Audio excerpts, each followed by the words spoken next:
Alright, we should probably kick this thing off with some music, shouldn't we? So, let's go!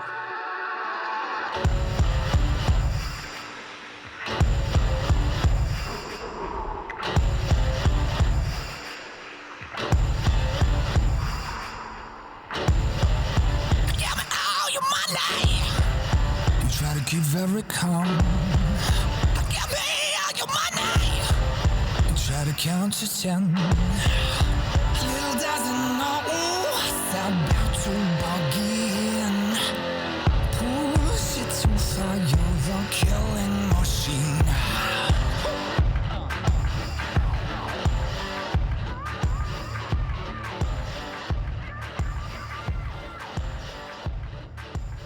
I'm sure that song continues to get better and better every time I hear it. It's pretty rare that you listen to music and you don't get sick of it, but that's one of those songs that I can always throw on and be psyched. So big up Zeb. There's been times throughout the year where I felt like Simon Cowell telling people about Zeb's music, where they can get it, and stuff like that. But yeah, so Zeb's going to be coming on the podcast too early 2020. As many people will know if you've messaged about Zeb's music, I think he signed a new record deal and all his stuff got pulled down right after he sent us the show music. So yeah, I'm stoked for Zeb to put out some new music. It's gonna be cool because the podcast community is so behind this guy that I think we can catapult him into the probably streaming charts. I don't know, we'll see. But anyway, big up Zeb for providing the show music for 2020. All right, guys. So it's probably going to take a little while to settle into this. It's a little bit strange, sat here talking into a microphone on my own, but I have toyed with the idea of doing a solo cast probably for like 2 years. And as the podcast has grown, it's got harder and harder to do it because you know that more and more people are going to listen to this. So this is going to take probably a little while I'm going to take a little while to settle into doing this. It's like I said, it's kind of strange. I'm just sat here in my little studio that I've got at home, just talking into a microphone. It's early on a Sunday morning too, feeling that little bit of Christmas lag. But I've got a coffee, and I'm going to just talk to you guys a little bit about the podcast in 2019. I put out a request for some listener questions too, so I'm going to filter some of those in over the next however long this takes. But yeah, solo podcast. This is weird, I'm not going to lie, but some of my favourite podcasts are solo podcasts. Theo Von, if anyone's ever listened to that, it's an incredible podcast, and Theo most of the time just sits and talks to the microphone. And give him his due, he is one of the best comedians and one of the best storytellers on the planet, but it shows that it can be done, right? So why not just sit here, talk to you guys for a little bit, and just share a few thoughts and stories, and give you a little bit of maybe some of the backstory behind certain episodes that I've picked out, and get psyched on 2020. And that's one thing that this time of year for me, especially in between Christmas and New Year, you've got that little bit of time to just really reflect on things and probably be grateful for Christmas, I guess. As much as many people out there seem to really hate Christmas, maybe you don't enjoy the gift giving side of it, maybe you're traveling back and forth to different relatives, but you've got to remember that a lot of people don't have that, and sometimes it's easy to forget. Especially me this year. There's been a few things happen in 2019 that's really made me think more this around Christmas time. We're going to get into some of that as this episode progresses, but yeah, we gotta be grateful, and you gotta think that 2020 is on the horizon. And although time, let's be honest, it's made up, it's not a real thing. 2020 is, you can use it as a new clean slate. You can go into it with a fresh attitude. You can set some new goals, and I think that's really important thing to do. And over the last sort of couple of years, really, I've become a lot more of a deep thinker, I'd say. I mean, podcasts are probably a lot to thank for that. Opening up to different thoughts, different people, different attitudes towards life, and I've definitely become a lot more thoughtful. So I love this time of year where you can take a few days off. At the minute I'm reading books, making notes, writing down, potential goals and stuff like that. So I'd love it if you guys out there were doing something similar to share them with me. I'd love to see what you guys are up to, and what goals and stuff you're setting for yourself. So yeah, that's pretty much the idea behind this, guys. So I'm just gonna sit here, just riff it out. I mean, this could be shit, but it could be all right as well. Like I said, I've picked out a few podcasts that I want to talk to you about, and how they came around, the meaning behind them, and then in between, we're just gonna filter in a few listener questions too. So I don't know how long this is gonna take. Like I say, I'm sat here with a coffee. It's Sunday morning, super early, and we're just gonna see how this thing goes.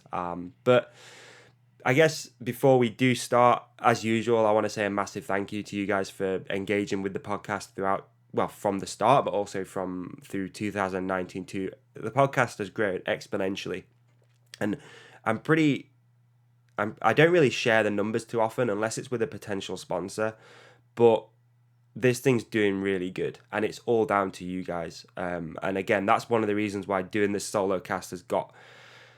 But yeah, it's got harder because I know how many people listen now, and that is a pretty scary thought. So yeah, thank you for everybody out there for listening and engaging with the podcast. And that's one thing that I really, really enjoy about this thing is it's more than a podcast. It's like a little family, especially some of the people that I constantly engage with on social media. There's people out there that I know quite a lot about just through the podcast. We talk through direct messages, and they reach out after episodes, go out and tell me what they think. And this thing has become more than just I throw it out there and just hope for the best. It like I say, unless you're in my position and you see this sort of stuff, it's really hard to explain. But it goes out a lot of the time, and even in between episodes, people are reaching out to say that they've gone back and listened to something, or that something's hit a nerve, or they've gone and listened to podcasts I've recommended, or that books I've recommended, and all that sort of stuff. And it's just grown into more of I always say this, but it has become more of like a little family to me, and that's really cool. So I never expected that to happen either. I remember when I first started this podcast, I mean, the first few episodes felt, actually, I'm kind of lying with that. Let me think. So the first episode went out was with Sai from Kotick, and Kotick, even back then, had a really engaged and quite a big social media platform. And it was it was probably the first mountain bike podcast that had ever gone live. So the first episode did actually really well, and it's still one of the most downloaded episodes of all time. So I'm lying when I say that it felt like it fell on deaf ears. The first episode was crazy because it was a lot of the Kotick. Kotick's a really sort of, how would you put it? People who ride Kotick are they're like a little family, right? So they're all really into that brand, and they're really into steel bikes and hardtails, and it's quite UK focused as well, I'd say. And I remember that going out and getting loads of feedback back, and just been blown away by wow, okay, this is actually could be a thing. And then the next couple of episodes, one of them was with Cy Patton, and we totally screwed the audio up, and I was just like, oh my God, what am I doing? I literally have no idea how to do a podcast. I've just winged the whole thing, and it just so happened that the first episode was actually pretty good. And then I had Ricky Crompton, who is a friend of mine. He still is a friend of mine, but at that time we were pretty close, and he couldn't get any Wi-Fi signal, so he sat in his van and he just spoke into his phone like a speakerphone, and God, again, terrible audio. It took me ages to try and edit it. I didn't know what I was doing. I was paying people on Fiverr to try and sort it out. It's like anybody who said in their Fiverr bio that they knew how to edit a podcast or produce it, I was sending them stuff, and it cost hundreds of pounds to try and sort that out. But yeah, but then we've progressed to where we are right now, where we've got the use of a studio, we've got new sponsors on board, and it's just crazy to think that that's how this whole thing started, was just in my mum's spare room, with a £30 microphone from Maplin, and I don't know, I don't even know how it yeah, wow. Anyway, so I said I'd throw in a few listener questions as we went on. So the first one that came in was from @bst.holt, and he asked, when's ODub back on? Good question. As you know, Ollie is a bit of a favourite on the podcast. is wow. He's become such a good friend of mine too. Again, one of those people that has been on the podcast and then has grown into a really good friend. We work on stuff together actually behind the scenes quite often. We're always throwing ideas around, and I think Ollie, if he lived closer to me, we would 100% have a show together. Just something totally separate. We'd just do it together. But it's really difficult. Ollie lives 5 or 6 hours away from me, and if it was up to me, I'd have him on almost every episode because we vibe off each other. We have a good laugh. But Ollie's coming on early 2020. We were gonna try and slide him in between Christmas and New Year because he wanted to try and retain the Guest of the Year award. But yeah, Ollie's gonna come back on in 2020, early 2020, and we're also gonna work on a few things together too. So keep an eye out for that. We are constantly throwing ideas around. Let me just take a quick sip of this coffee real quick. We get into it. Feels all right. Solocast. Wow. Who would have thought? The next thing I wanted to talk to you guys about was the inclusion of new sponsors. Now, this is a time in the podcast where I'd usually talk to you about sponsors. And the first one that ever came on board, obviously the podcast is supported by Hook It. If it wasn't for Hook It, which is, if you don't already know, like that is the distribution company. So we have a network of bike shops around the UK, a couple in Europe that we sell to. So we distribute various brands like Unite components. We have our own frame protection range called Hook It Protect. 35 bikes. We do Ninja's gloves, Sacks, and Red Bull Spec eyewear. And again, the whole podcast sort of came out from just trying to promote that business. And bringing sponsors on board has always been a real tough one for me. I'm quite, how would you put it? I kind of like to keep things really close to my chest. I don't like letting go of control of anything. And I don't like bringing people in unless it's going to really benefit them. So I remember Sacks first coming on board, and we were distributed. Well, we act as sales agents for Sacks, which means that we don't actually hold the stock. We personally, like, I go out and I deal with other shops and stuff, and basically it ships direct from Sacks. But anyway, so Sacks wanted to come on board as a sponsor, and I was really apprehensive. And the first year and a half that Sacks were a quote-unquote sponsor, I actually did that all for free because I didn't feel that taking money off somebody for something, that it'd be worth it. And again, that's something that I've learned over the years, that you can't do that. If I want this thing to grow, then other people have got to get involved, because unfortunately money makes the world go round, and money helps buy new equipment, rent the studio, go traveling to meet guests and stuff. And I kind of love, it's a real pain in the ass about my personality, but I kind of like being up against it. I like feeling that the world's against me, believe it or not. So bringing Sacks on board was kind of crazy. And they don't pay a lot of money, I'll be honest with you, because it does kind of benefit us in a way, because we act as sales agents for the brand. But I remember them coming on board and sort of sharing stats with them, and those guys been blown away. And that's really cool. And so many people out there have got involved with that brand, and I feel that the brand it's gained a lot of traction. I hate that term. It has gained a lot of traction in the UK, and a lot of that is down to this podcast, because people listen, they go, oh, you know what, I'm going to try a pair of these pants. As someone said on Pink Bike recently, that they didn't listen because of the stupid pants advert. But at the end of the day, Sacks being involved is what has helped this podcast grow. They've given that little bit of money that can go into buying new equipment, like the microphone I'm using right now, and it just takes the weight off a little bit. And then, so for ages we just had one sponsor, which was Sacks Underwear, and then I was talking actually, and a guy we're probably going to talk about quite a lot on this was Jace from Gypsy Tales, and I was listening to Gypsy Tales, and he was constantly plugging all these different sponsors, and I remember reaching out to him.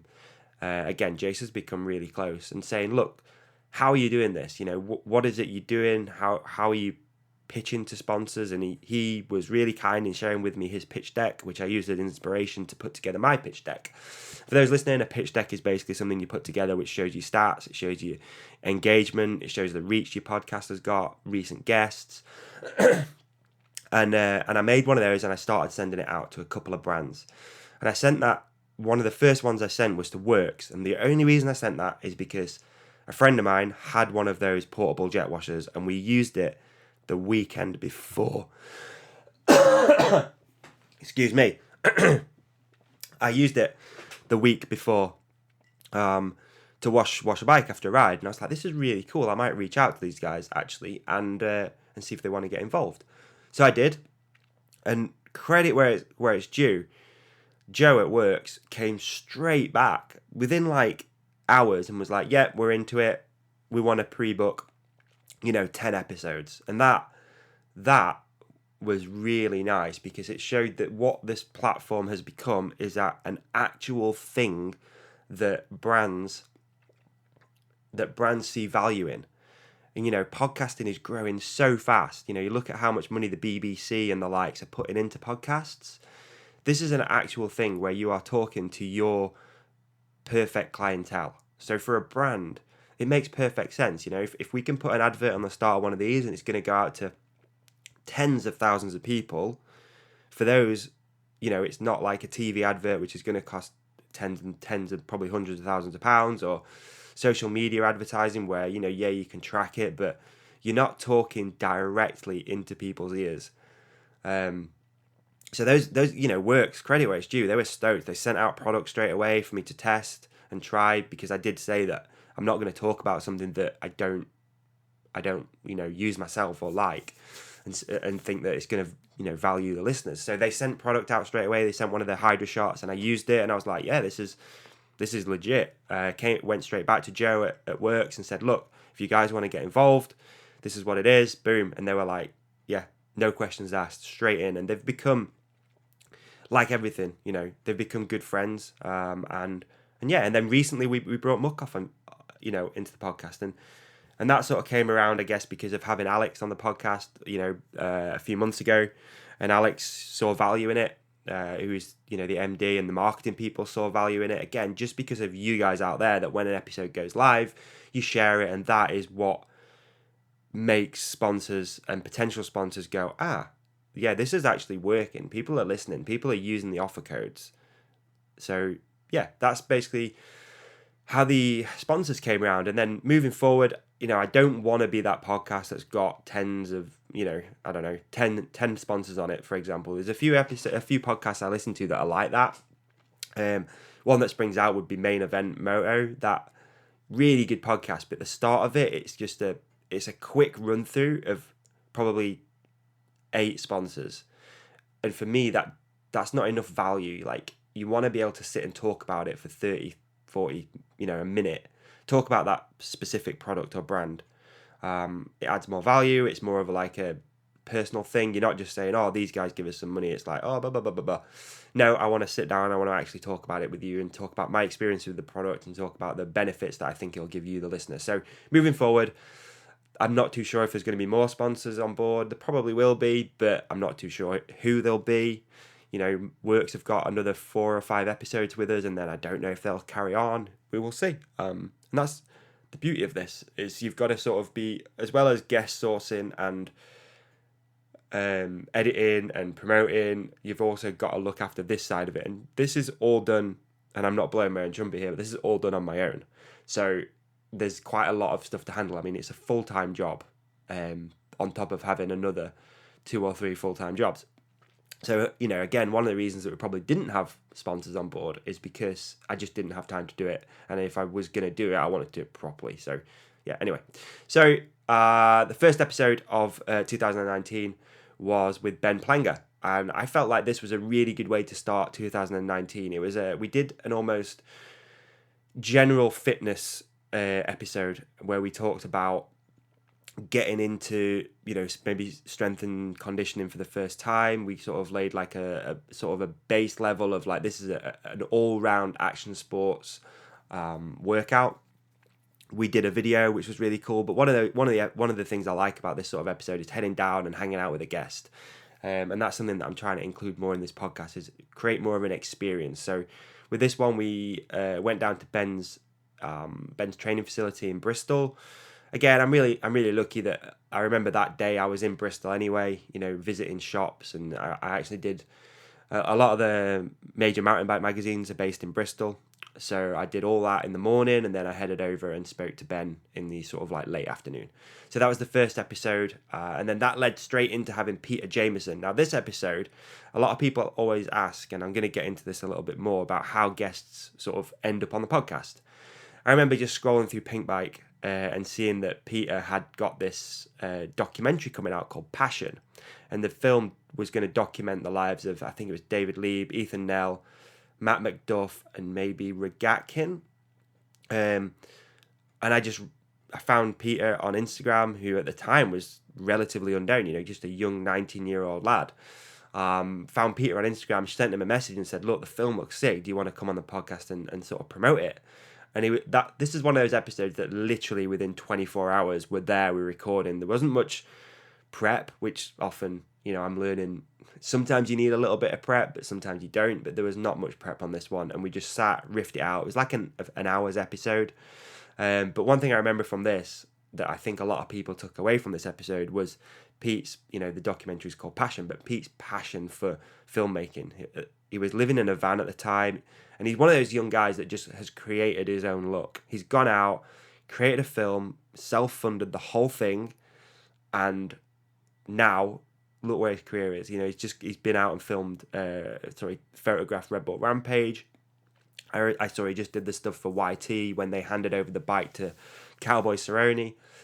So the guy's sort of career is just blown up after putting in the hard yards, and that's super cool if you really think about it. A young lad. I believe he's self-taught how to use a camera, and then he's just hustled, and now things are blowing up for him. Another episode I really enjoyed about, especially the start of 2019, was Josh Perry. I actually met Josh through LinkedIn, which is a amazing resource if you are a business owner or you just want to meet like-minded people, I think. So LinkedIn is where I first started seeing Josh Perry's stuff, and I can't remember why. As someone I follow, maybe shared his story. And again, he's one of those that I just reached out. This one took a little bit of scheduling because Josh was so busy, but I read his story. Josh's story was, ex-professional BMX rider, took a massive slam, took a couple of slams, I think, went for an MRI on his brain after being knocked out, and they uncovered a potentially life-threatening tumour. And then Josh has gone on this whole holistic journey of sort of, with the ketogenic diet, just keeping the tumours benign. And this, obviously, from a podcaster's point of view, is gold. So I reached out to Josh, told him about the podcast, and again, he was one of those guys that was like, "Yeah, straight on it, let's go." It took maybe a month or so, but we finally got it laid down. And Josh has become a good friend of mine again. Since doing the podcast, he came on a few months ago as well. So we did episode 67, and maybe one in the 80s as well. Let me have a quick slurp of coffee. What a crazy guy, crazy story, an inspirational guy, and again, one of those episodes that I like to put out and think that people are going to listen to and take something away from. Funnily enough, actually, I remember I did an event a few months ago called Petey's Bike Bonanza, and I hope this guy's listening, actually, because we stood there hustling some cheap product that like you do at the Bike Bonanza if anyone's ever been, and a guy came up and shook my hand with his wife, and he said, "I need to thank you." And I said, "Okay, cool. What for?" He said, you have changed my life. You introduced me to the ketogenic diet through one of the Josh Perry episodes on the podcast, and it has changed my life. I've never felt better. I've never been happier, and I'm riding my bike more than I did when I was overweight." And God, that's happened a few times with this episode. With the podcast, that you actually see people out and about in places that you don't expect to see them, and they thank you or say how much they enjoy listening to the podcast. And to be honest, that's kind of that's what it's all about. Yeah, that's what it's all about. I mean, you don't do it for that reason, but having that happen is a massive plus, and it's really, really nice. So yeah, hopefully that guy's listening and you reach out. But yeah. That's one thing that came from the Josh Perry episode. Fast forward a little bit. Probably throw a listener question in, actually. Hang on, what we got? At Mark Turner, how much of a machine is Brooke McDonald? His recovery is fascinating. I totally agree with you. Brooke's recovery and how he's documented the recovery journey through his Instagram and social media is fascinating. Brooke's coming on the podcast early 2020. I think he's probably going to be the first guest of 2020, actually. So I'm stoked for that. But yeah, Brooke's... I'm hoping that Brooke will tell the full story as well about what actually happened on the hill that day. I was talking to... It was off air, but I was talking to Joe Bowman about it. He was actually one of the guys that was with Brooke when all this went down. And he was there like the whole time, and it's a wild story. I mean, it's an absolute clusterfuck. And Brooke's lucky, he's super lucky just to be with us from the sounds of it, and to have the range of movement that he's got. And yeah, I'm looking forward to it. So Brooke's going to be coming on the podcast early 2020. He could be one of the first guests. If he is, I'll put out listener questions, because that's one that will... Well, hopefully you guys have got questions for Brooke and I can pitch them to him. So yeah, look out for that. One of the first episodes. One of the highlights actually for me of 2019 was having Cathro back on the podcast. It feels like anything Ben Cathro touches turns to gold. It's one of the most... I think it's probably the most downloaded episode of 2019 as well. I have to check, but I'm not really a figures guy, I'll be honest with you, but I think this episode was one of the most downloaded. And I'd love for people, if you haven't listened, to go back and let me know if we got any of the predictions right. So the objective of this episode was to sort of,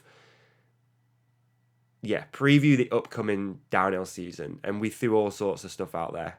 We had, I remember saying that, Valley Hall's riding women, senior women. Sorry, pro women. And Ben was like, are you sure? I was like, yeah, I've seen it. She is. Anyway, she didn't. So there was all sorts of stuff like that we sort of threw out there. Predictions. But what a guest. I mean, again, much like Ollie Wilkins, just give me a sec. I've still got a little bit of a cold, so I'm just going to blow my nose real quick and I'll step away from the mic. Actually, I bet that was really loud. Apologies. Probably not going to do much editing on this one. That's probably going to stay in. So, again, like Ollie Wilkins, Ben is one of those guys that I'd love to keep having on the podcast. He's a guy that I need to get in studio so he can sit and just talk.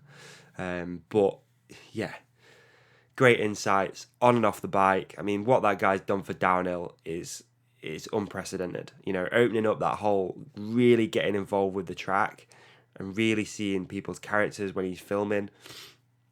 Just an incredible guy, and the guy deserves every bit of success that's coming his way, and I firmly believe that. I think 2020 is going to be a huge year for Ben Cathro with his race in the World Cup Series and also documenting it. I mean, what an amazing story. Who that's a downhill or mountain bike fan isn't going to want to follow that story?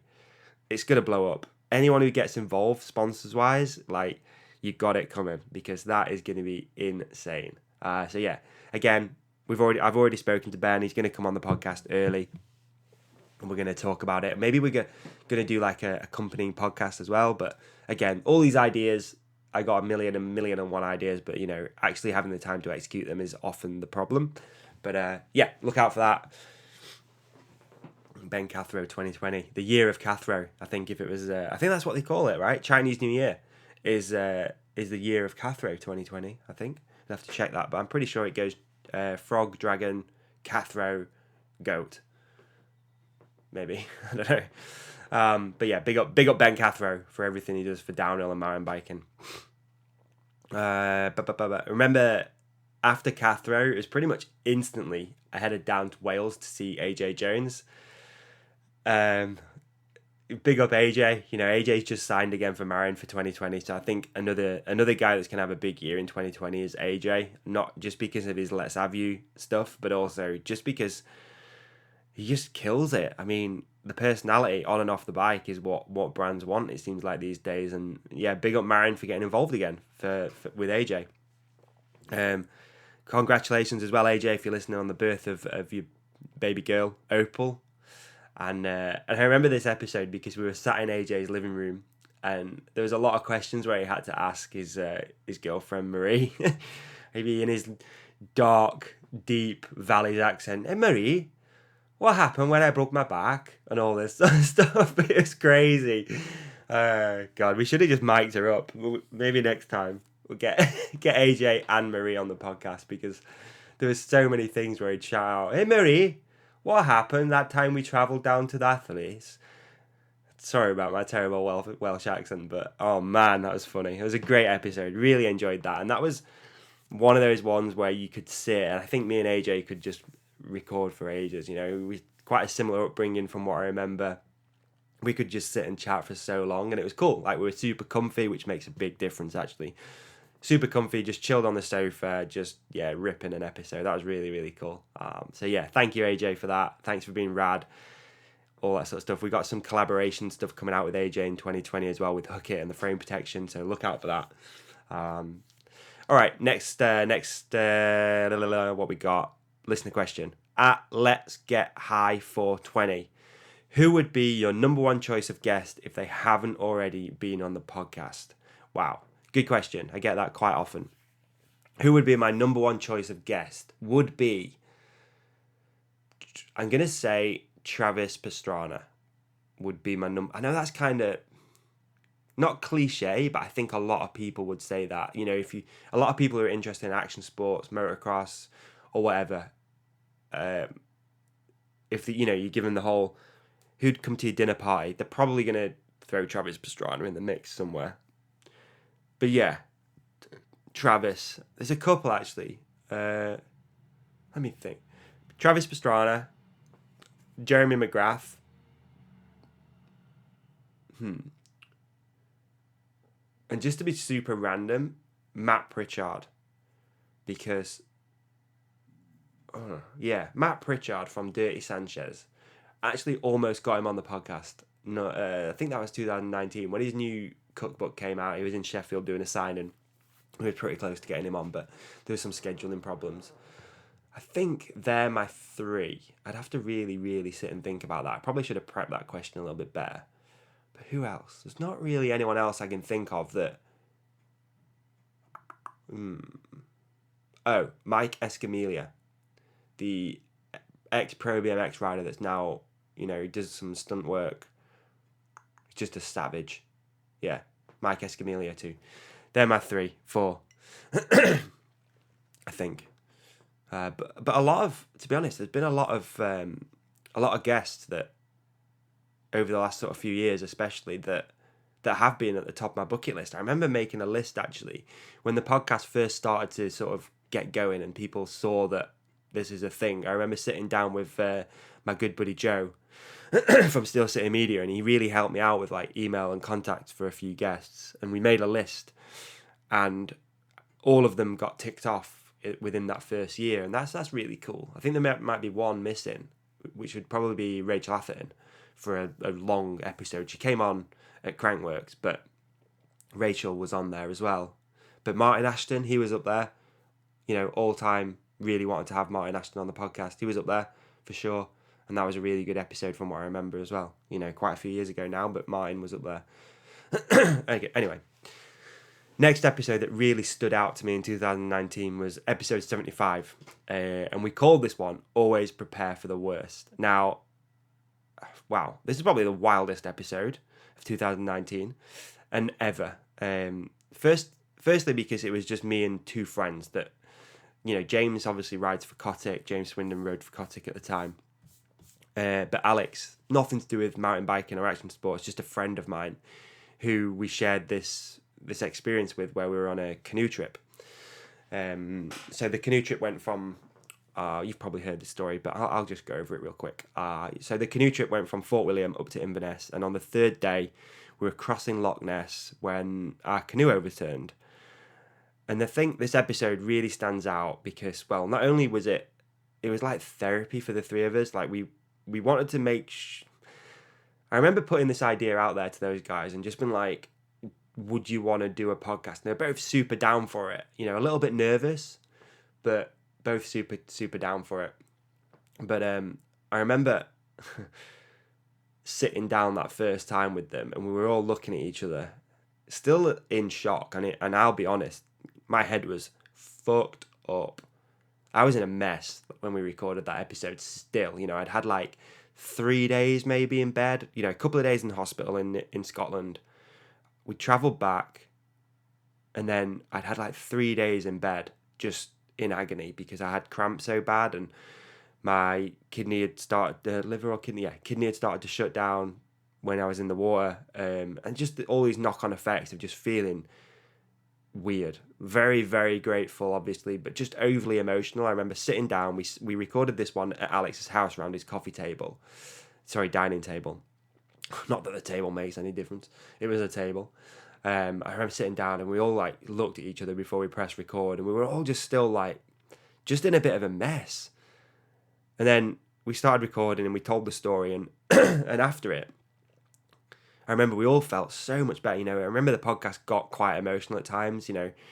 We all had these weird experiences where we all thought, I thought James and Alex was probably dead. I definitely thought the dog was dead, Ernie. Those guys thought I was dead. I'd had times in the water, I was in the water for about 50 minutes in 5-degree water. So I remember there was times in the water where I thought I was dying. There's times where my brain was telling me to die. There was times where it was telling me to take my life jacket off and just go to the bottom of the water because it'd be easier. There was all these things that happened. Really crazy things that you never expect to go through. And I remember just sitting and talking to him about it, and it was just like therapy. It was probably better than any therapist, if I'm honest. But yeah, super deep episode, and it did really well. This is actually, I believe, on paper, the most downloaded episode of 2019. Because it almost went kind of viral within the sailing and canoeing communities as well. It made it onto some huge newsletter and websites, this episode. And there was some backlash, I remember we did talk about it as well on the podcast. A few people said that we should have died, but it's kind of harsh. I know, who'd write that? But I remember, the whole premise of doing that was to tell people, look, if you're not prepared, this is what could happen. It can be gone in an absolute instance. And this is one thing I actually wanted to make sure I spoke about was, one of the things that came from the experience in Loch Ness was to run the marathon. The backstory of this is that me and my two friends, Alex and James, when we turned 30, we made a list of 30 things to do before we turned 31. Now, we overran, we're a couple of years in now, there's been loads of things happen, which meant that we haven't got this done as fast as we wanted to. But, so we ran this marathon. And if you remember, we actually did an episode, it was like a pre-marathon catch-up. And at that time, Alex, and I hope he doesn't mind me talking about this, I know he doesn't listen to the podcast, but I really hope he doesn't mind me talking about this, but about a week and a half before we recorded that episode, Alex actually lost his dad. So it added this whole other element of running the marathon. We weren't just running it now to raise money for the RNLI, but we're running it to raise money not to raise money, but just for Alex's dad, Terry. So rest in peace. Because Alex's dad passed away really suddenly, and maybe some people did listen to the podcast and said, Alex was really quiet on that one. It's like, yeah, because he was still in shock, not only from almost dying, but then his dad passed away. And then sadly, after we finished the marathon, probably the major reason we haven't done a sort of post-marathon episode was he actually lost his mum. God, this is emotional. I remember we actually finished running that marathon, and I didn't share this on social media because it was not the right time. But we actually finished running the marathon. We were both knackered, obviously. We'd never done a run like that before. We went back to the Airbnb where Alex got the phone call that basically he had to get home because his mum was going to pass away. So actually we finished running the marathon. We went back, we had a really quick shower, went for dinner. Alex got the phone call almost while we were eating. We ate really quick, got straight back in the van, and then drove the 7.5, 8 hours home from Loch Ness back to Sheffield to get Alex to hospital so he could see his mum before she passed away. So that, I think, is what makes, I spoke about earlier in this episode about 2020 just been a strange year. Now, that's why I feel like Christmas this year, for me especially, has been really deep and thought-provoking, because you never know. Those three things, you never know when it could end. We almost lost our lives at Loch Ness. You never know when you could lose somebody. Alex's dad actually passed away really suddenly. There was no illness, nothing. It was just a heart problem, and the lights went out like that. You just never know when that could happen to you guys. So make sure, especially around this time of year, that you are seeing your family. Like, I used to be that guy that would complain, I'd be like, fuck, I gotta drive all the way to my parents' house on Christmas Day. What the hell? But then this year I've been increasingly mindful of, yeah, you're going to drive to your parents' house, you're going to see them, because you never know when it could be the last time. And I know that's super deep, and I'm sorry, but something I wanted to share with you, because it's definitely been an eye-opener for me and my family as well. My family around me have been, it was almost gone. I was almost not here. I was almost taken by Loch Ness, and probably never found, actually, because it's a deep bit of water. So I think, from what I understand, I think they just leave you down there. Anyway, so one of the major things that came away from Always Prepare for the Worst episode was running the marathon, raising money for RNLI, but also becoming really in touch with my thoughts a little bit more and my feelings, and it gave a real purpose to all that training. It was hard, I'm not gonna lie. Training for that marathon was fucking hard. I hate running, hated it. But when you know you're doing it for that thing, to raise money, and thank you to everybody out there who donated to that too, like, it's epic. It makes it kind of worthwhile. But I hope Alex doesn't mind me sharing that. Again, a lot of people did reach out asking for a sort of post-marathon podcast, but that's the reason. The reason is, Alex had some family things going on. So maybe in the new year we'll sit down and we'll talk about it, but we'll see. Next listener question, which ties into this, at 2-1 Racing, reflection. What have you changed now post-incident in your lifestyle and approach to life? And good question, 2-1. Thank you. I've become more mindful of how quick this can end. I've become a lot more grateful to have family and friends around me. Something that, especially this time of year, you take for granted, that, you go to your family and you've got 20 people around a table. There's probably going to be a time in your life where you're going to have one or two. So you have to be more mindful of that. But yeah, what have I changed? I've always been pretty spontaneous, and I've always been one of those guys that sort of, I've lived my life by this poem, Find Your Love. I'll probably try and share it at the end of the podcast.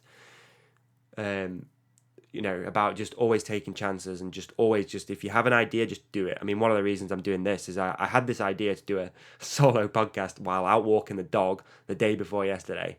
And then here we are, 48 hours later, getting it done. So I'm that sort of guy that'll just be like, right, idea, execute it, see how it goes, whatever. And I was, pretty nervous about doing this. And I remember I was talking to, anyway, let's get to that in a sec. But that's what I've changed mainly. It's just been more sort of thoughtful and mindful of around you, and not taking things for granted, and not letting life pass you by. And that's something that we can all probably hold our hand up to sometimes, of being like, you sort of coasting. Maybe you're in a job you don't like. Maybe you've got a boss you fucking hate. Maybe, you're sick of getting up at X time in the morning and going to work, or you've got this idea that's been niggling away at you for so long, like, oh, I should really do that. Then I think this time of year now, again, time's made up, whatever, but you can make a clean slate, like, right, 2020, this is the year I'm going to start that business. This is a year I'm going to get in touch with that person. I'm going to bury the hatchet. This is the year that I'm going to do what I want to do. That is what I think we should all take away from experiences like what I went through, and this time of year. They always say, the gyms are busy in January, and everyone's got all these great things, this time next year. But fuck, like, write that shit down. Like, write it down. This is what I'm gonna do in 2020. I've got it here, in my office. It's right in front of me. My 2019 goals are here in front of me. Whenever I sit in this office, write that shit down. Don't forget it, and aim towards every day. Remind yourself, this is what I'm aiming for this year. Whether it is starting that business, or doing that thing, or maybe you're one of those guys. You just want to buy that new bike or that new car. Make 2020 the year that you make that shit happen, because you never know when you can't.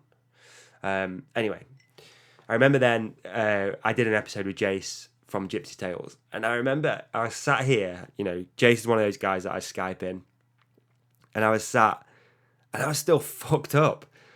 I remember before we even started recording, I said to Jace, I was like, dude, this is going to be really hard. I was like, it's only been a couple of weeks. I think I was still in a little bit of shock, but Jace has become a really close friend of mine over the last couple of years. And I want to thank whoever it was that recommended Jace's Gypsy Tales podcast to me, because Jace has become a really good friend. And in 2020, one of my goals is to go to Australia and record an episode with Jace.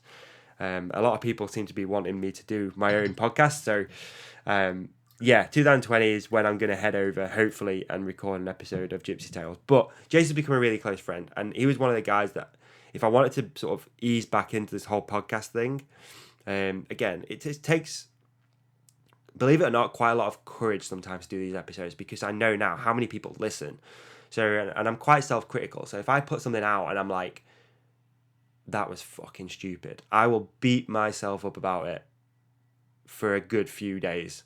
And then I'll have that whole like, don't worry, it is what it is, blah, blah, blah, blah. But anyway, so I remember doing this episode with Jace, and there was times in that episode I was holding back tears. One thing, especially when you Skype people in, is you've got to be really present. You've got to like be, you're not getting social cues. You're not really seeing body language because you're on Skype. You've got a video, but if the video is a little bit delayed, you've got to be. It's become a bit of a skill, I think, being able to have people on that are over Skype and have a meaningful conversation, because you don't have all that stuff. So I remember saying to him, like, look, this is going to be really hard. Probably maybe not talk about what happened, and we just riffed. But yeah, it was one of those. Yeah, Jace has become a really good friend, and I want to say a massive big up to Jace, because he's become a real inspiration. What he's doing with his podcast is so far ahead of the game that he's become an inspiration more than a friend, actually. And I still get blown away when we chat. We chat most days through WhatsApp or FaceTime. So yeah, that episode really sticks out as that one that sort of was sort of easing back into doing these things again with a really good guy. Anyway, this is waffling on. Listener question at Ricardo_Smooth. Where do you see the podcast in 5 years? Good goddamn question, Ricardo Smooth. I think podcasts in general are becoming more professional and more visual. You might have noticed, now we have the use of the studio. I'm trying to really level this whole thing up, and I want it to be more of an experience for guests. It's been easy, if I'm honest, other than learning how to do this, Skyping people in, you just sat here behind a microphone. It's great, it works, often it gives really good conversations. But the future of my podcast is for it to become more of a thing. I want to be able to bring guests into the studio, go riding locally, video it, just create more of a, it's hard to explain, but more of a thing. And I think that's what podcasts are becoming. And that's what I love actually about what Jace has done. And now with me, I listen to podcasts all the time, but now I've become a little bit more open to just sitting and watching them as well. So rather than watch TV, I think socially we're becoming more, we don't watch, your terrestrial BBC One in the UK with adverts. We sit and we watch what we want to watch. So now I find myself more, going onto the TV, but going onto the YouTube app and watching a Joe Rogan, a Gypsy Tales, a Fighter and the Kid, whatever. Like I'll sit and I'll actually watch podcasts. And I think that's the way this podcast is going, but podcasts in general. But yeah, that's the plan. The plan also for 2020 is to get the new studio. So yeah, where we are right now is good. Big up Joe, Steel City Media again for the use of that place. But I want to get my own, which is just set up all the time. Cameras, cool backdrop, the whole nine. That is the future of this for me, is to have that space. Locally, where we've got riding on the doorstep, cool stuff in there, get some jerseys hung up, all that sort of thing. Create a real thing where people come and they're like stoked to do it. Not just like, oh, I got to do this podcast and chat about my life. Like I want people to come and be like, wow, like this is a cool spot. So that's the plan. That's where I see this podcast in 5 years. Next listener question at Dan Locks. On a scale of 1 to Moto, how good are you at croquet? Okay, thanks, Dan.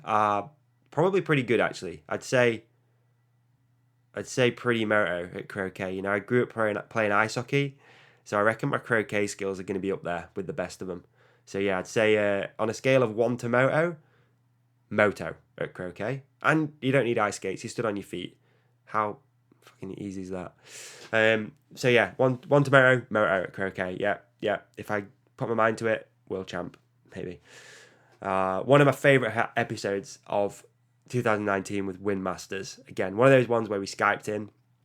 But that story about Jason the Penguin was incredible. That, you know, and some of the stories and insights and stuff of Win, just, yeah, insane. So big up Win for doing the podcast. Yeah, really, really enjoyed. That's probably one of my highlights actually would be Win Masters 2019. That was a great episode. And again, looking forward to getting Win on in the not too distant future again, but in studio. We did after Win actually we launched the first. God, I hope people are still listening. I'm actually enjoying sitting and talking. It's easier than I expected. After Win, we did the first Behind the Bike podcast, which was cool. This is an idea I had for a few years.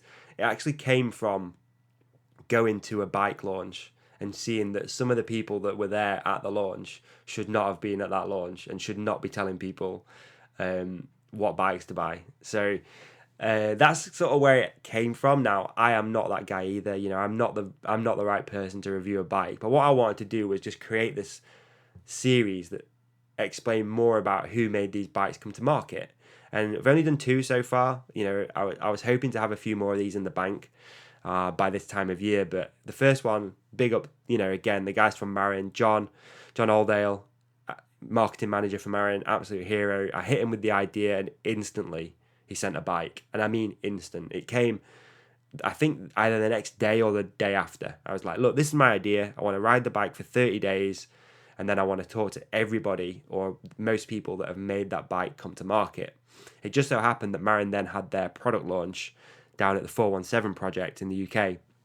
So I headed down there after the month of using them riding the bike to chat to Matt Seepay and John Aldale. So Matt was the product manager for mountain bike category and John is the international marketing manager.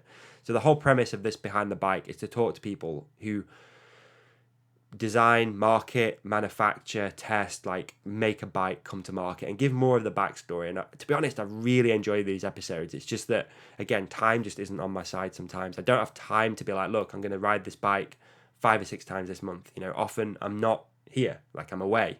So again, love that episode. Love that it actually went down really well. Love that Marin was stoked on it. Boom. Yeah. I'd say not that one out of the park, to be honest. It was good. Then after the Mount Vision episode, look at that. Matt Ragg, an unreal episode. And again, one thing I just talked about before was sometimes with Skype, it's tough to really get the emotion and stuff to come across. You know, I remember the Matt Ragg episode. The reason that came around is, if you remember, Matt put a Pink Bike article out. And if you haven't read it, search it now on Pink Bike. It's called The Day I Lost Control of My Brain. And I remember reading it and it really striking a chord with me. I remember thinking, that's how I feel a lot of the time. And I could really relate. And I thought, this is a cool story, you know, cool guest, cool story. A little sip of water there, take the edge off. Cool guest, cool story. And I reached out to Matt through social media and said, look, love the article. Would you be interested in sitting and, you know, doing an episode and talking about it a little bit more in depth? And obviously, Matt was a little bit shy, probably the word, a little bit sort of skeptical about how it had come across. But I managed to convince him that it'd be all right. And I remember sitting, the video for the Skype call was awful. It had a huge lag in it. So we really didn't get any of those, what I talk about, like social cues where you can see what someone's saying. Like you can, if someone's about to talk, you can see it. There was really none of that. But that episode was just so good. And sometimes it's really difficult over Skype, but you sort of just you get onto the same frequency. And that's one of those episodes where I think there's no awkwardness, there's no like pauses, like I'd like to think that that was one of those episodes that just flowed, and Matt just told the whole story of what it was like to suffer with mental illness and have basically a mental breakdown. So if you haven't listened to the episode, I'd say that is one of, again, definitely the top 3 episodes of 2019 for me. I've loved that episode. And big up Matt as well. Like, massive thank you for Matt for being so open and honest about that, his whole experience. Yeah, thank you, Matt Ragg. Nailed it. Next listener question at Dara_G. We've gone from 26 to 27.5 and now to 29. Do you think 29 is the limit, or will DH Enduro go bigger? Dara? No idea, mate. Absolutely no idea. Could go smaller for all I know, man. Absolutely no idea. You'd like to think bigger's always better. Will we go to a bigger wheel size? Will we not? Let's let time tell us. I have absolutely no clue, dude. I'm sorry. Terrible answer. But yeah, there we go. Next episode that really stands out for me was Jackson and Ron Goldstone. Because, all right, so I had been messaging Ron, who handles Jackson's Instagram, for quite some time. Now, Jackson's schedule is incredible. He's all over the place all the time. He's traveling here. I remember before we recorded this episode, he'd just been to Audi 9 Nights and he'd just flown back into the UK. Into Canada. So me and Ron, the way I wanted to do this episode was to come at it from Ron's perspective. Like, what's it like to have a young phenom son? And some of the struggles and sort of like the positives of that. So we were chatting back and forth, and every now and again, Ron would be like, oh, Jackson might be back to do the episode too. So I was like, yeah, cool, whatever. We can, just have him maybe towards the end, or just talk to Jackson a little bit. So, cool, we set a time, set a date, all that sort of stuff. And I remember, hit go on the Skype, and I'm all set up, and then Jackson sat there. Now, there's absolutely no issue with this at all. But just from my perspective, I had nothing prepared for Jackson to actually be there. So I was like, oh, hey Jackson, how's it going? He's like, yeah, cool, really good, great to be on the show. And I'm like, oh shit. Like, it's like having another guest just thrown at you and not having any preparation at all for it. And I didn't even think he'd really make it, because he wasn't supposed to be back. Or if he got back, he was going to go straight to school. There was something like that. So that one really stands out. But I love that episode, talking to Jackson and Ron, like, what great guys. I mean, yeah, they really are living it. But that one really stands out because I remember just being super surprised and just being like, oh shit, this is going to be pretty sketchy. Another one again that really stands out is episode 86, which was with Alex Trimnell from Muck-Off. Obviously, Muck-Off have come on as a sponsor after this episode went out, because of how much value they saw in the episode. And this was cool because it was on location, which means headed down to Muck-Off's HQ, which is down in Bournemouth. Muck-Off were really kind, put me up in a really nice hotel, and had a really open, honest conversation with Alex. Again, I wouldn't say I was a little bit skeptical, because I didn't know Alex at all. From the outside looking in, Muck-Off looks like a big corporate company that's run probably by men in suits. And I actually thought going into it, I sort of knew Alex wasn't like that, but I sort of thought this could be like, sort of not boring answers, but just like ticking the boxes. But I did know a little bit about Alex, and that he probably wasn't going to be like that. Now, there was no, just for the record, Muck-Off weren't paying for this episode. I just saw that the company was cool. Some of the stuff they were doing out there was cool. The tech that they were pushing out, some of the riders they've got. I just thought, what an interesting company. So there was no like, oh, we want to pay to be on, we want to promote anything. There was none of that. It was just like, this guy looks cool, let's make a trip. And also one of the other reasons is, so Holly Weatherston, who handles all of the communication for Muck-Off, used to work for Canyon. So I reached out to Holly. Did Holly reach out to me and ask if Alex could be on? I can't remember. But either way, really cool just to have Alex on the podcast and head down there and just have a really open and honest conversation about business, which is something that I'm obviously really interested in. So I love that episode. Yeah, massive thank you to Alex for doing that one. Listener question at MTB Ambletron. How do you decide who you want to be on the podcast? How do you decide who's on the podcast, basically? Oh my freaking God. Let's start again. Rewind. At MTB Ambletron. How do you decide who you want to be a guest on the podcast? Or do they contact you? Good question. It's a mixture, actually, these days. Now, a lot of them are quite spontaneous.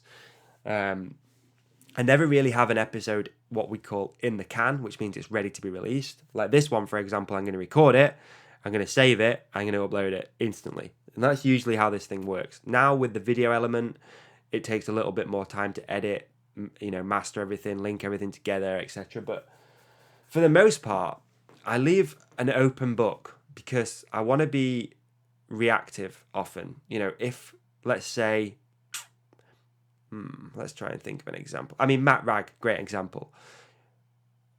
He puts this episode on Pink Bike, and I don't want to be like, look, I don't have time to fit you in. We can do it in a month and a half, 2 months. I want to be like, boom, let's record tomorrow. Let's just get it done. Let's have some fun. So there is a list I have on my phone of people I want to connect with, people I want to have on as a guest. I've also got another list of people I'm talking to about being a guest. And then oftentimes people do actually reach out and say, can I come on the podcast? And I'm not going to say who that is because it's not fair, but that does happen more than what you guys might think. People say, look, can I come on and, talk about something or promote something? Of course, like that's what the platform's for. So yeah, how do I decide? I mean, I just keep an eye out for things that are happening, and a lot of it actually is just recommendations, either from guests or from listeners too, who will be like, look, have you seen this guy? Can you get him on the podcast? And I'll reach out and make it happen, or try my best to make it happen. And I'm really lucky that, working in the industry, do know quite a few people who might have a link to certain athletes or guests or whatever. So I'm really lucky in that respect. But yeah, for the most part, I mean, there's no secret. It's just whatever. I mean, open book. If someone reaches out, boom, we'll make it happen. I mean, I actually don't have any guests booked at all now. As I'm recording this on Sunday, the 29th of December, I have 0 guests booked for the next ever. So that's how it works. It's just spontaneous. But hopefully, I do need to maybe plan a little bit better. I mean, I know 2020 for me is going to be super busy with work and other commitments. So I do need to be a little bit more organised, but we'll see. Play it out let it play out. G Milner was one of the most recent guests. And I'll be honest about G, like, I didn't really know G that well. We'd sort of bumped into each other over the last over years and years and years. I know G did have, and he probably won't mind me saying this, a bit of a bad reputation in the industry for maybe not delivering a few projects or just being a bit of a diva. But G was an insane guest. I think all that sort of stuff has just, he's grown up a lot. He's found himself. He's found his niche with the dream builds. And he's just doing the damn thing. So yeah, I really enjoyed that. And that was one of the first episodes too, where we recorded it in the studio with the whole experience, I guess, of someone coming on. We hung out before, had breakfast, went up, recorded. And yeah, that was a really good episode, actually, thinking back. One thing that I've noticed as well, with having more guests in person is it's just easier. That's the thing. It's so much easier to just sit and riff and just chat. So that's one thing that moving forward is going to be happening more and more. Amir Davis, holy shit. Longest episode of 2019, just over 3 hours long. But on location too, in Llanberis in Wales. Love it when people are open for me to come and record with them in the house. Obviously, it's better to use the studio because sound levels, what setup to use, etc. But going and spending some time with Amir in his home was really cool. Amir was a great guest. I mean, if you listened, you'll know that he told some really open stories about, again, suffering with mental health after having a series of concussions. Talked a lot about his backstory, about growing up in Wales, like quite isolated and stuff. And it was cool. Like, really, really great episode, actually. I really enjoyed that one.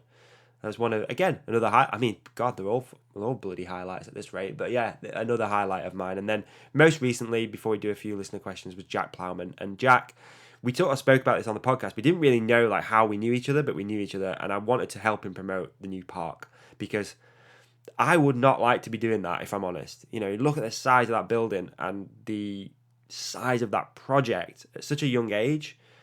I would not like. I mean, I don't mind pressure. I love a bit of business pressure. But I would not like to have that amount of pressure on my shoulders to make rent for that size building. So I wanted to just help Jack promote the park. And it's been cool actually, because since that episode went live, I've seen loads of people that listen to the podcast have headed over to check out the skate park, take the kids. So yeah, that's really cool. And that's, again, like the power of this podcast sometimes does still blow me away, that people will actually go and check these places out or check the guests out or engage with them. So to see people send videos of them rolling around the skate park, even if they're not interested in that sort of stuff, has been really cool. So yeah, big up everyone out there for listening and getting involved with the asylum. So we've got some cool plans for 2022. There's a few pretty big guests that are potentially in the pipeline, which we're going to record live at the asylum, which will mean we'll set out some seats, do a live podcast, and then we'll also have a session in the skate park straight after. So that could be really cool. So look out for those in 2020. We're going to promote them as and when sort of they become available. And that's pretty much it, I think. You know, I'm going to just run through a couple of these last listener questions and then wrap this thing up, wrap up the year. What else we got? At Ruben VDD. Who has been your favourite person on the podcast this year? Well, that... It's probably not fair to do that, if I'm honest, because every guest, I mean, I've just had a quick run down that lineup. I mean, there's so many people I've missed from that too. There's so many people I've missed, but it's probably not fair to do a sort of favourite person. There's people though that maybe not favourite person at that time, but people that become really good friends after doing the podcast. I love personally when that actually happens. So I'd say favorite is going to be someone like AJ Jones or Alex from Muck Off. Again, like just really nice conversation, nice location. So Amir as well, that was super cool. It's going to be hard to say a favorite person. I'm not going to lie. They're all favourite, all for different reasons. At 2-1 Racing, what are your plans for 2020? So probably spoke about a few of those plans, but there's been quite a lot of changes with me and Hookit recently. So I'm doing a few things on my own, which is going to be super exciting. So from a sort of business perspective, a lot of changes happening. Which are really exciting. I'm going to be doing a lot more events next year, going to certain events like with Saks. I'm going to be doing a lot more work with Saks. So from a personal business perspective, my plans, I guess, don't really stay the same. My job isn't really altering that much, but just the way it works is changing a little bit without getting too deep into that. But for the podcast, like I've said, I just want to keep leveling this thing up, keep producing cool content, keep leveling up the way it's done with better assets. I think that's one thing that I need to get better at with the podcast is creating better assets, which means stuff that goes out after the episode's done, whether it's teasers, snippets, sound bites, YouTube clips, all that sort of stuff. That's what, for 2020, that's probably the goal for me and the podcast. More engaged conversations in studio. I want to get the new studio as well. Like I said before, where we are right now is cool. We share a little space with Steel City Media, and it's lovely to be able to have that, to be able to invite people over. But I want to get to a point where we've got a set office, which is mine, which is paid for every month, which is just a setup, which is just boom, you go in, press record, everything happens. Every time I use the one in Sheffield, you got to take all the equipment in, take all the equipment out. The levels are different every time. So I want it to just be set. And that, I think, will make my life better. It'll make the conversations better. And I think one thing that people do often complain about is like volume levels. But again, because it's often, Skype, on location, in studio, you're like constantly playing this game of trying to keep the sound quality as good as humanly possible, but you're constantly changing it as well. So I want to get to a point where it's like people just come in studio. That's it. There's no Skype, none of that. It's like, this is what we do. You either want to be on it, you want to take the trip over, or you don't. But that's kind of the plan. But other than that, as far as goals and shit goes, dude, like, I want to just ride my bike more. I need to ride way more than I do.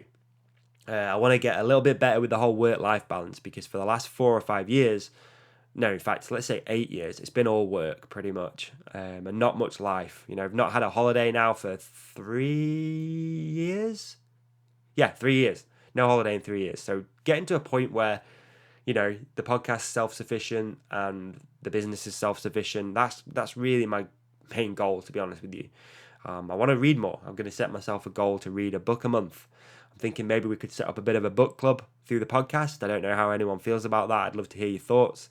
Maybe each month we choose a book and we all read it, and then we do some sort of, like, I know, Instagram live or some sort of chat somehow where we can chat about books. So that could be kind of cool. That's pretty much it, really. Yeah, they're my goals. But again, I'd love to hear your guys' goals. If you're out there and you just want to share them, we did quite a lot of that for the end of 2018 where we shared our goals and stuff. So I'm gonna maybe get some of that going. We'll see. Last listener question, at Bearded Beer and Bikes. When are we getting a Davey episode? Oh God, I'm sure most of the listeners would like to hear that. Maybe. I mean, I'm always been this has been pretty hard, actually. I'm not gonna lie, sitting and just chatting. But I've always been pretty quiet and kind of, I like to just stay in the background. But one major thing about this podcast actually growing to what it is now is I've had to learn to just share my story a little bit, I guess, and just talk more about me, which I don't really enjoy doing. What I really enjoyed about the early days of the podcast is I just sort of let guests speak, and I just sort of basically host them talking to themselves sometimes. But I've led a pretty interesting life when you really think about it. So I think I would like to do that and tell more of my story, I guess, about what I've done in the past and certain experiences, and, you know, talk about maybe more about how the podcast came about and the business side of things, maybe a little bit. But I think I got to go and do something like Gypsy Sales to really get that to come across. I think just being interviewed for my own podcast would come across a little bit weird, a little bit like, what is the word, like nihilistic, maybe. And I'm really don't want to do that. I think one thing that's probably held this podcast back is that I'm not very open about that sort of stuff. Like, I'm not very good at praising myself or putting stuff out there that includes me. That's probably one thing, actually, that's really held this back. Or maybe it hasn't. I don't know. Maybe people don't give a shit. I don't know. But yeah, I'll do something. Maybe talk a little bit more about me, because it is weird. You know, there's been almost 100 episodes of this thing. Just will blow my nose real quick. When I said blow my nose, I mean hawk up. I'm still sick, guys. Like, I've been sick for a month. It's goddamn awful. So yeah, maybe we'll do something. We'll get an episode with me and get someone to pitch some questions, I guess. But again, I'm just not good at talking about myself, really, to be honest. I'm just not, believe it or not. But I'm glad I've done this. Thinking about it, I'm glad I've done this. All right. So as it's the end of 2019, a couple of things. Guest of the year. Every year we do a guest of the year competition, and basically the guest who wins the coveted guest of the year stem cap. So that's going to go live really shortly. So keep an eye out on social media for that. There'll be a video and a few other things. But for the most part, guys, like, I just want to say a massive thank you for everybody out there for your support. Big thank you to all the guests, to the sponsors, to anybody, to Zeb for providing music, because that's one thing that does get overlooked. You know, getting show music is hard.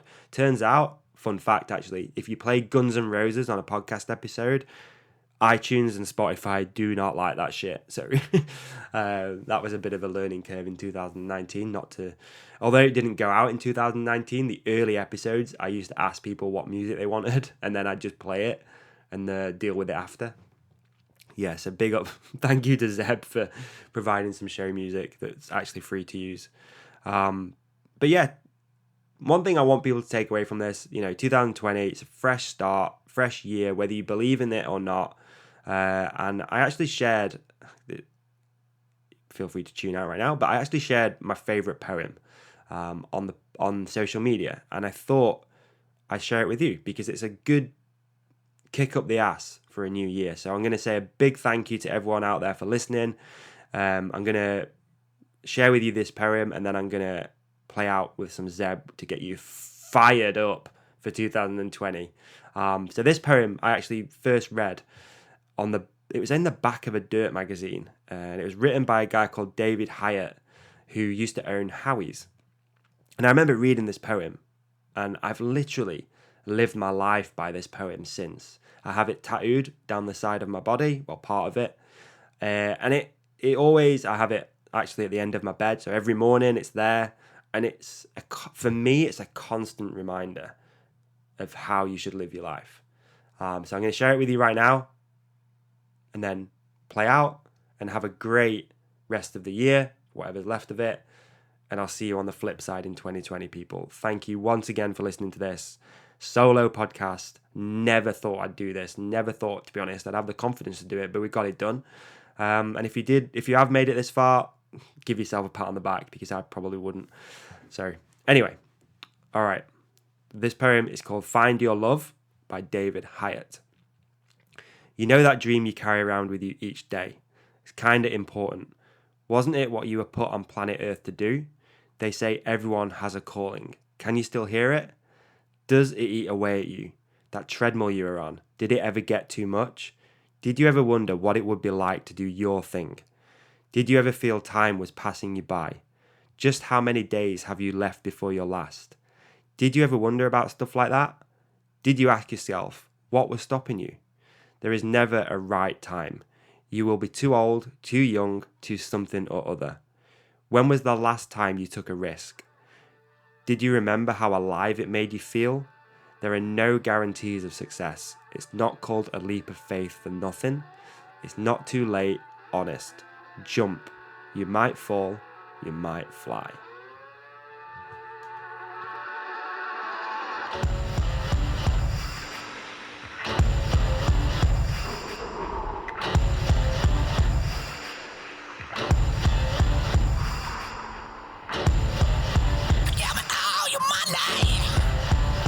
Keep very calm.